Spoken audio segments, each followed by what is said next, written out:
Esse é o dia que o Senhor fez, alegremo-nos e regozijemo-nos nele. Deus nos dá esse dia de presente, é uma dádiva do Senhor nosso Deus para a nossa vida. Eu estou muito feliz com esta oportunidade, com esse presente que Deus me deu, de estar com vocês, para partilhar a palavra de Deus com vocês. Tivemos ontem uma tarde muito abençoada pelo Senhor nosso Deus. Deus esteve em nosso meio aqui ontem à noite, quando pudemos adorá-lo e também expor a palavra de Deus. E depois tivemos um tempo precioso com o conselho, conversamos, oramos, tomamos uma refeição preciosa. E eu estou com o coração cheio de alegria, mas, ao mesmo tempo, cheio de temor, por conta das expectativas que nós temos em relação ao reino de Deus, por reconhecer que a natureza daquilo para o que Deus nos chamou é sobremodo excelente e grandioso. Uma palavra pequena sobre a minha pessoa, de onde eu sou, para nós estreitarmos os nossos laços. Eu sou um homem que nasci no campo, na zona rural, cresci na zona rural, sou um caipira, portanto. Meu pai era vaqueiro numa fazenda na região de Barra de São Francisco, do estado do Espírito Santo, e como ele é o meu herói, eu quis ser vaqueiro também, então trabalhei com gado leiteiro com ele, aprendi a cavalgar e trabalhei na lavoura de café com nilon, que na nossa região tem essa predominância. Na minha juventude, eu fui para Vitória, onde conheci minha esposa, Patrícia Lourenço Caetano, e nós nos casamos, e Deus nos deu 3 filhos. Eu tenho uma filha com 24 anos, um filho com 19 anos e um filho com 6 anos. Fui enviado para o seminário presbiteriano em Belo Horizonte, pelo Conselho da Primeira Igreja Presbiteriana, em 2004, e me formei em 2007, e o reverendo Hernandes, com o conselho, me convidou para retornar, para cooperar com ele no trabalho na Primeira Igreja Presbiteriana de Vitória. Tem sido um tempo precioso de crescimento e de edificação das nossas vidas e da edificação do povo de Deus. O reverendo Jailton chegou em 2012 na Primeira Igreja, o reverendo Jailton Lima, um irmão precioso, um amigo querido, e nós, então, cooperamos com ele e o reverendo Hernandes nesses anos, desde 2007, dezembro de 2007, até o presente momento. Tem sido um tempo muito precioso.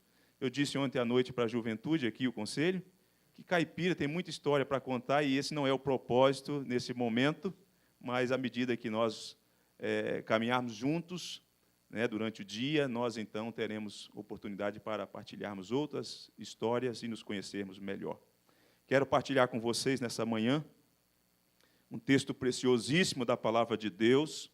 Ontem eu partilhava o Salmo 73, de modo breve, mas de um modo precioso para a nossa vida, e nessa manhã eu partilho com vocês, talvez seja o Salmo mais conhecido de toda a Bíblia. Eu sou um pregador da Escritura, mas tenho tido uma predileção também em momentos especiais como esse de partilhar os salmos, porque os salmos mostram que o salmista era gente como a gente, de carne e osso, mas também servia o mesmo Deus o qual nós servimos também, esse Deus bondoso. Salmo 23, versículo 6, que é o texto que partilho com vocês nessa manhã, com o tema Uma Convicção Inabalável, que diz assim: bondade e misericórdia certamente me seguirão todos os dias da minha vida, e habitarei na casa do Senhor para todo sempre. Vamos juntos dizê-lo? Bondade e misericórdia certamente me seguirão todos os dias da minha vida, e habitarei na casa do Senhor para todo sempre. Precioso, né? Maravilhoso. Alguns irmãos disseram sobre este salmo que ele é uma das literaturas, dentro do aspecto geral daquilo que foi produzido na humanidade, uma das mais preciosas. Mas, sobretudo, por conta da sua excelência do aspecto espiritual, da percepção daquilo que o salmista tinha acerca de Deus e do cuidado de Deus. De sorte que este salmo, todo o salmo, Salmo 23, vem para destacar, para realçar a confiança do salmista na bondade de Deus e no cuidado de Deus em sua caminhada. E este salmo, como já disse aos irmãos, é muito provável que seja a porção da Escritura mais conhecida. E talvez seja o texto mais lido em todo o mundo, não só por cristãos. Muitas pessoas que não são cristãs leem este salmo. Tem uma predileção por esta mensagem preciosa que vem como um bálsamo para o nosso coração. Mas ele é muito conhecido, certamente, por conta do primeiro versículo deste salmo. Quando nós falamos deste salmo, a primeira coisa que nos vem à memória, à mente é: o Senhor é o meu pastor e nada me faltará. Mas quase sempre eu tenho percebido nas igrejas por onde Deus tem me dado a oportunidade de ir, que quase sempre nem todos se lembram do último versículo. E o último versículo do salmo que nós acabamos de ler, ele é tão importante quanto o primeiro, porque é como que fechando com chave de ouro. Começando com a pessoa de Deus, com quem eu sou para Deus, como que eu pertenço a Deus, como que Deus cuida de mim.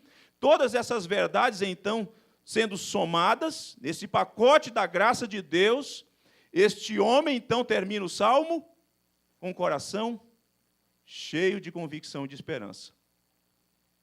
Já que Deus é o meu pastor, já que Deus cuida de mim, já que Deus me dá a sua presença, logo eu posso olhar para o futuro com confiança e dizer: eu sei, eu estou convicto de que a bondade de Deus certamente me seguirão.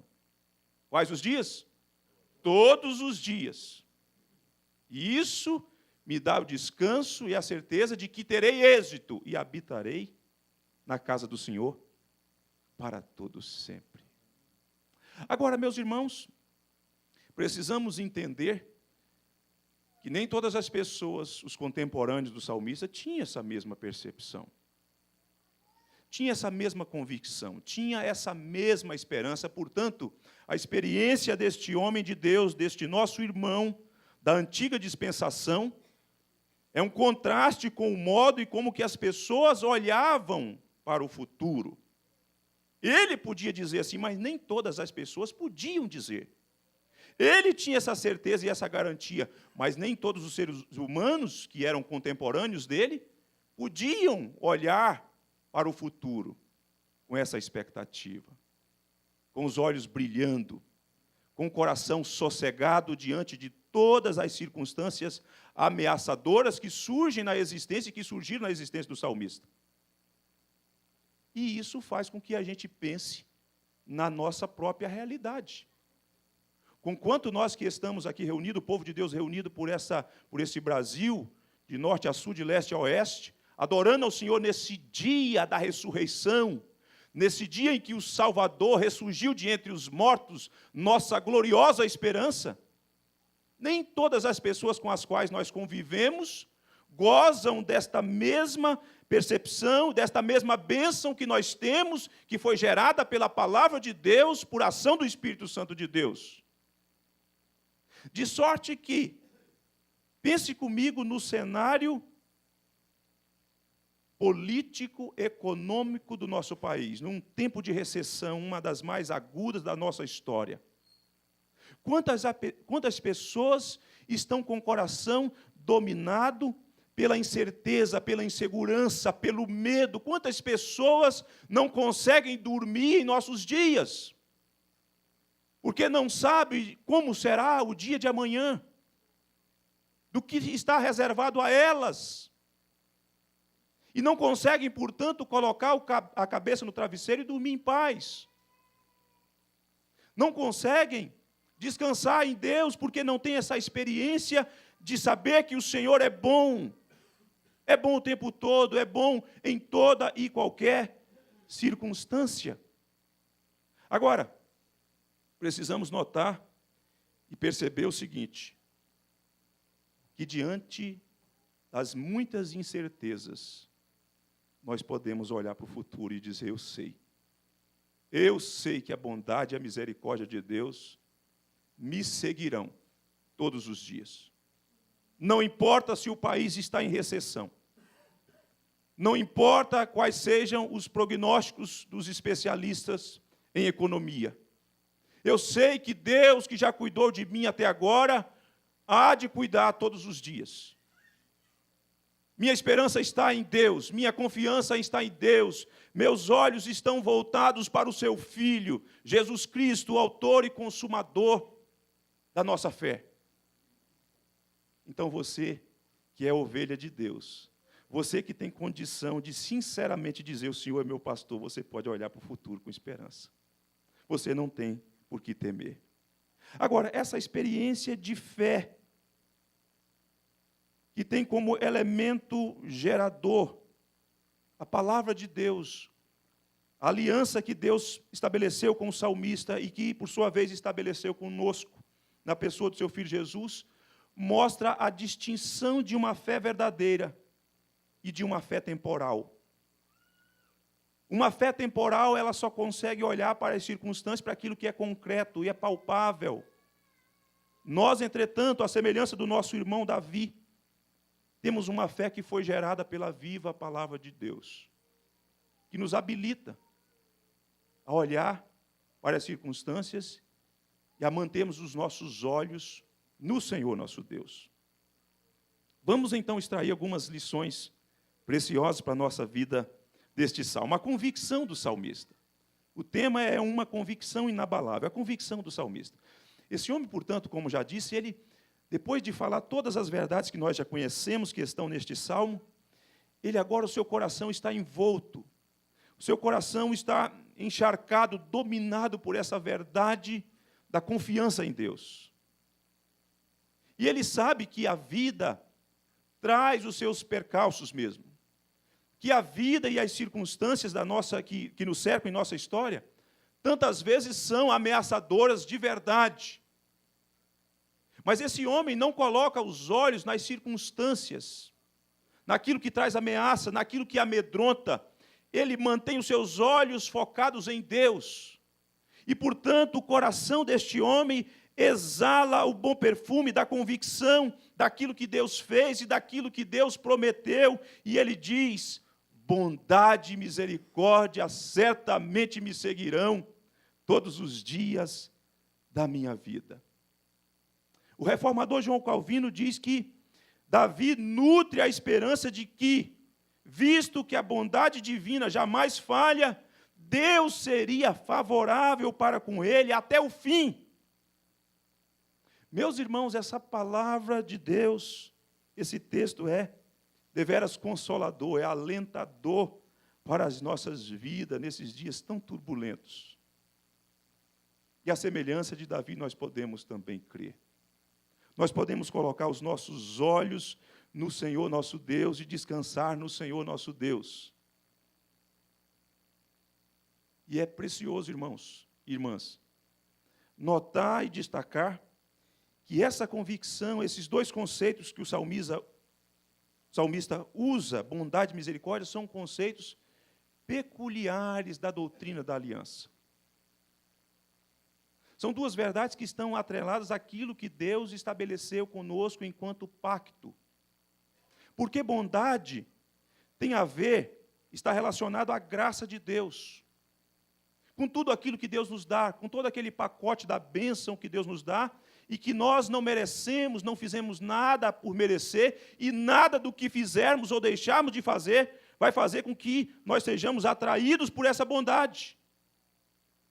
Mas se por um lado ele traz um conceito da aliança, que tem a ver com tudo quanto Deus nos dá, sem que nós mereçamos, ele traz um outro conceito da aliança, que tem a ver com aquilo que Deus não dá, porque nós merecemos, que é a misericórdia.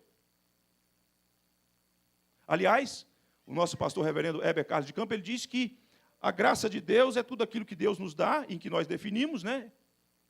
Como nós não sendo merecedores, e a misericórdia é Deus não te dá o que você merece.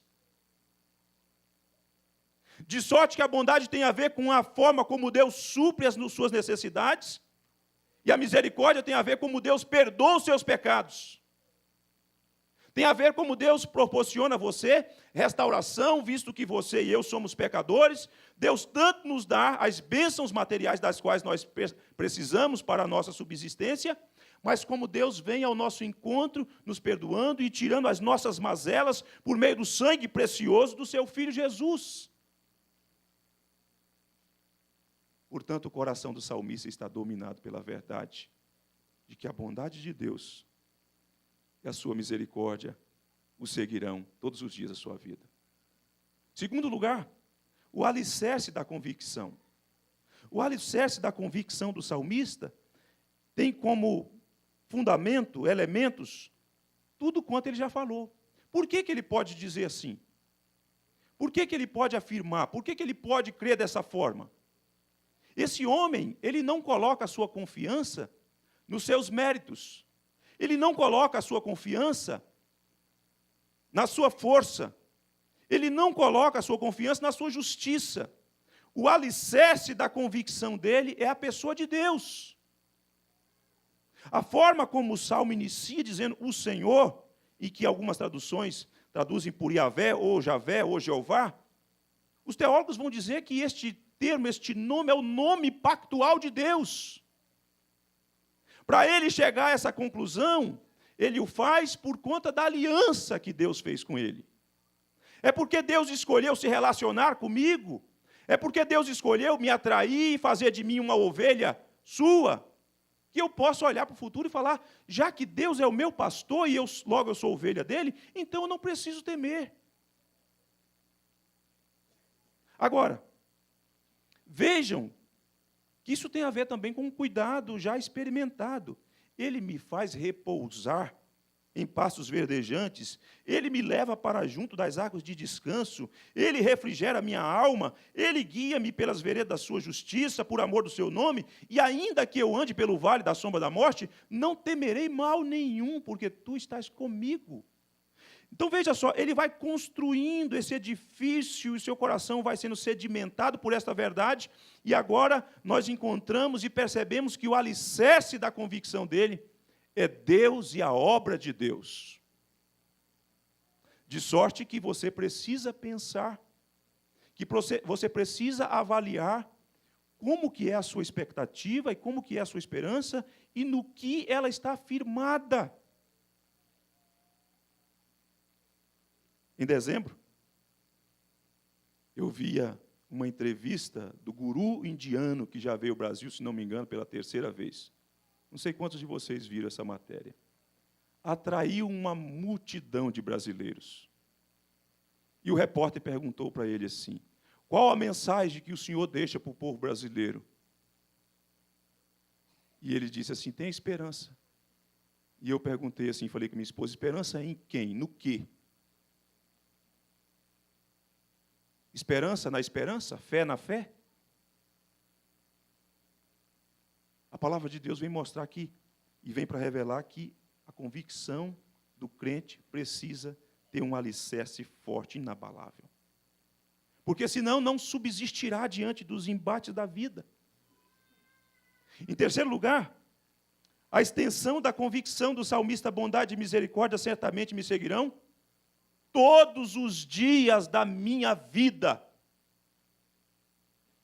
Vejam, meus irmãos, que a percepção que este homem tem da bondade e da misericórdia de Deus não é parcial, não é limitada, não é seletiva no que tange aos dias.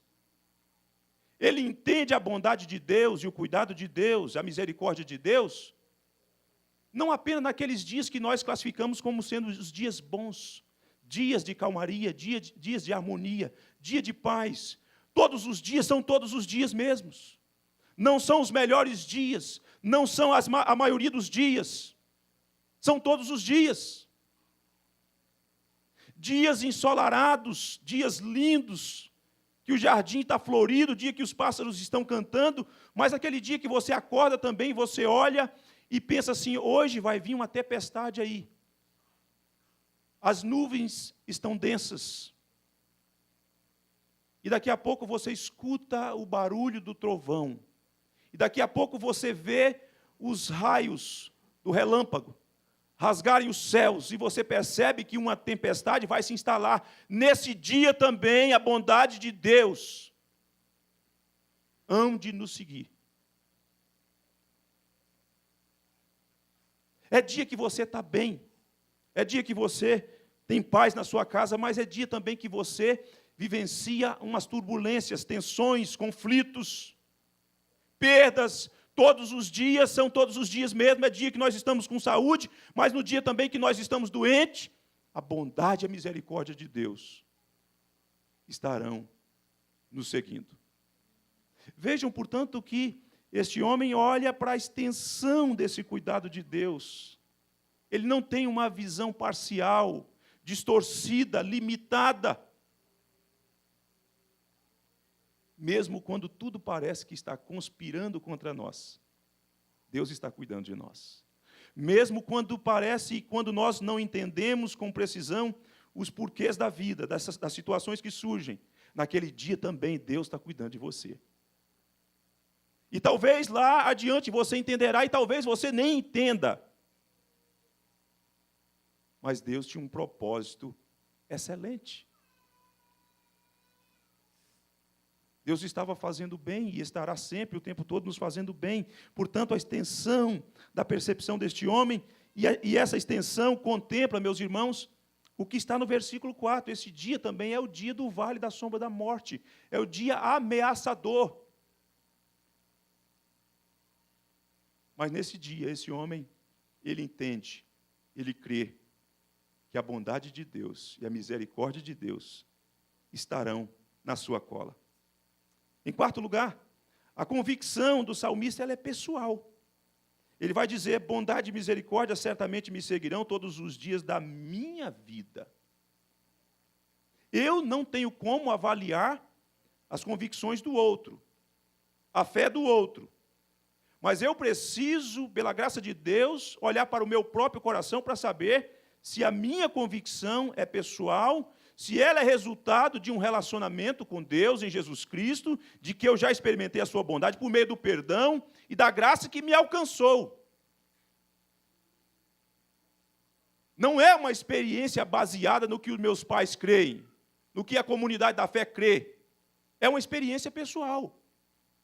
Eu quero dizer para você que é filho de crente, que ainda não teve uma experiência, você precisa se voltar para Deus e clamar ao Senhor nosso Deus, para que você experimente a bondade de Deus. Se por um lado a ação de Deus ela é soberana, ela é um ato sobrenatural de Deus, você também pode clamar ao Senhor nosso Deus para que Ele seja propício a você.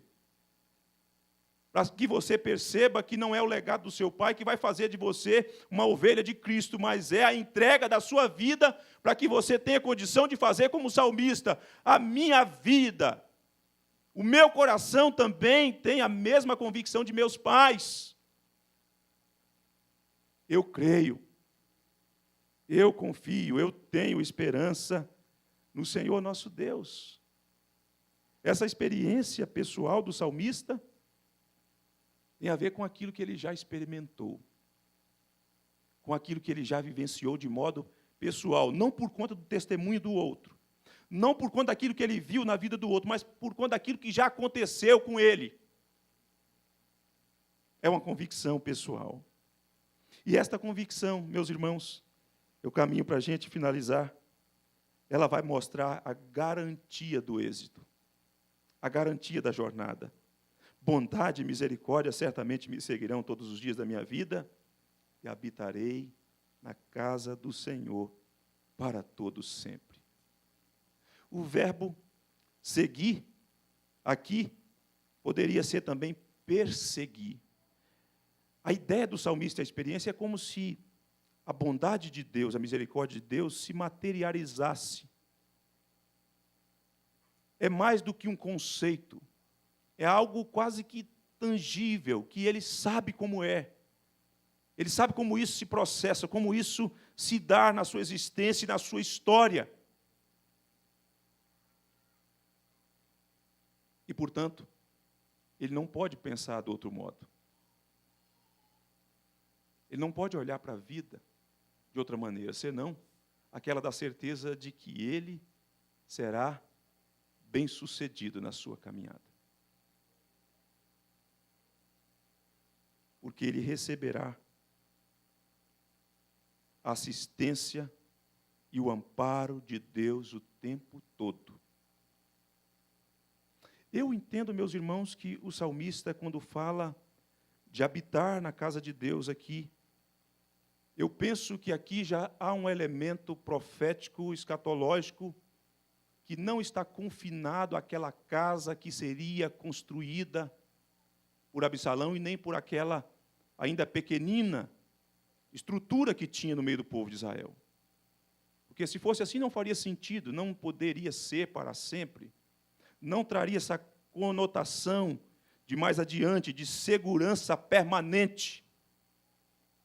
Quem sabe, dentro daquilo que Deus está falando, daquilo que Deus está revelando, em Cristo Jesus nós encontramos os elementos sólidos para essa verdade da casa, do lar celestial, da nossa morada permanente, que nós aqui estamos caminhando numa jornada perigosa, assombrosa, mas rumando para o nosso lar celestial, onde nós estaremos para sempre, com os olhos voltados e fixados naquilo que é eterno e duradouro. De sorte que essas irmãs gêmeas que estão na cola do salmista, ele está dizendo, olha, eu não ficarei no meio do caminho. Não há possibilidade de se perder, porque Deus não deixará. E aí eu conto para vocês uma experiência que tive, que eu extraí uma lição preciosa para a minha vida. Menino da roça é ingênuo, né? Cheguei em Vitória, não tinha musculatura nessa região, acostumado a correr atrás de boi lá na roça, ainda tem, ocorre todo ano, um evento chamado 10 milhas garoto, a corrida 10 milhas garoto. O prêmio, quando eu vim da roça, R$5.000. Eu coloquei os olhos naquilo, materialista, né? E falei, vou ganhar esse prêmio, está no papo. Ninguém me segura. Ingênuo, fiz a minha inscrição. E a corrida começa na praia de Camburi. Tem que cruzar a terceira ponte de Vitória, a ponte que liga Vitória à Vila Velha. E cheguei no dia da corrida, num domingo, de manhã, não era cristão ainda nesse tempo, empolgado, e aquilo estava entulhado de gente às ruas, e eu já fiquei com pânico daquela situação, e um moço aparentando ter 72, 75 anos, fazendo alongamento, franzino, olhou para mim e falou, e aí, jovem, você participa sempre dessas corridas? Falei, não, é a primeira vez. Ele falou, depois que me aposentei, participo de todas. Fim de ano eu vou para São Paulo, para São Silvestre, tem em Belo Horizonte eu vou, tem no Rio de Janeiro eu vou. Olhei para ele assim e falei, o senhor não é disso, não. Nós somos preconceituosos, nós fazemos juízo de valor. Ali eu vi, de modo preciso, que o mundo caído é um mundo injusto. Eu descobri que os profissionais saem na frente. Sabe para onde vai a esperança de ganhar os 5.000, quando você sabe que os profissionais vão sair na sua frente? Vai para o ralo. Se as chances eram poucas, agora não existe nenhuma chance de ganhar os R$5.000. Começamos a corrida ao som da música que havia consagrado o ícone da Fórmula 1 das suas vitórias. Tan, tan, tan, tan, tan, tan, né? Ele tinha falecido, então, e aquilo houve uma comoção no meio do povo. Eu acho que eles se lembraram da figura do piloto. E o povo começou a chorar, e o sol forte, quando você tem aquela sensação que o sol está tremendo, e começamos a corrida, e eu comecei a subir a terceira ponte, e eu fui perdendo o fôlego, e eu fui diminuindo o passo.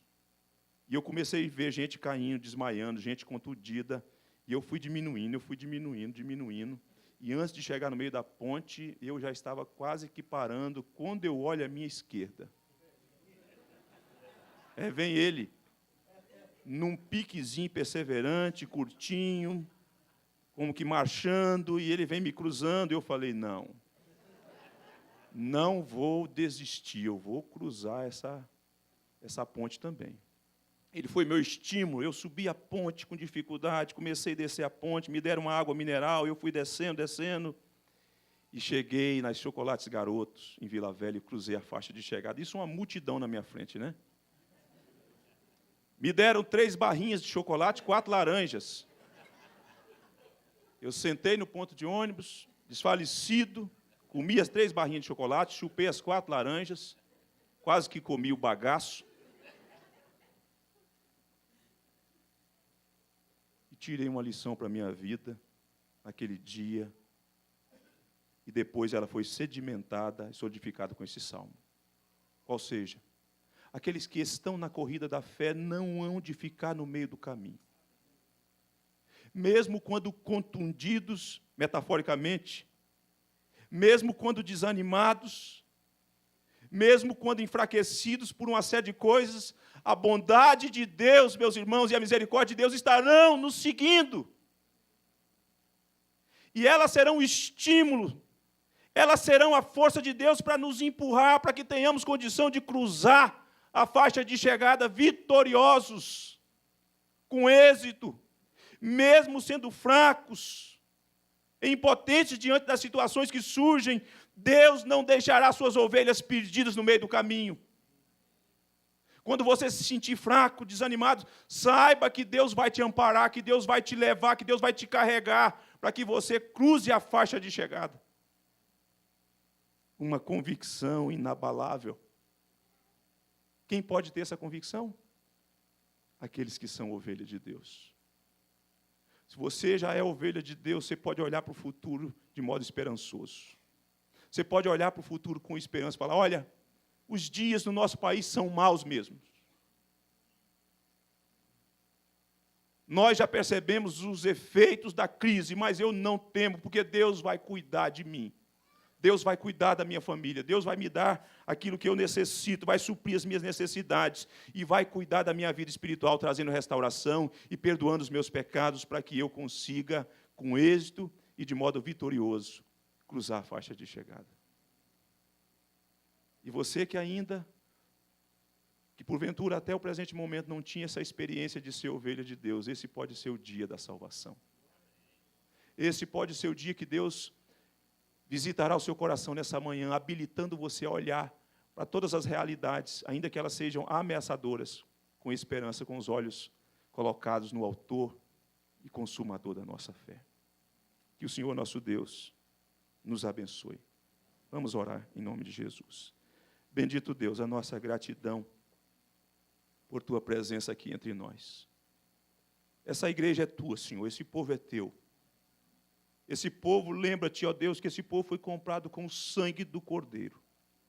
Um alto preço teu filho pagou por este povo, por esta igreja, por estes irmãos, por estas famílias que aqui adoram ao Senhor, invocam o teu santo nome, comparecem para servir ao Senhor e uns aos outros e para receber a palavra do Senhor, alento para a nossa alma, alimento para o nosso espírito.